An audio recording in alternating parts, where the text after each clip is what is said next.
Matthew Ploti, the man accused of killing his pregnant girlfriend, the mother of his unborn child, is found guilty of first-degree murder Friday evening after nearly 2 hours of deliberation. A jury convicts 36-year-old Ploti on all 10 charges, including premeditated first-degree murder and intentional homicide of an unborn child. Ploti is showing no emotion as the verdict is read to the court. This comes after 4 days of witness testimonies. The state's final argument maintains Ploti was the only person with the motive to kill Melissa Lamish and their unborn child. Lamish's mother, Deanna, says there is no coming back from the loss of their daughter and grandchild. Intended to kill or do great bodily harm.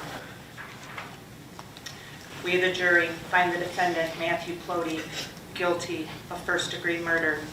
Knew such act would cause death.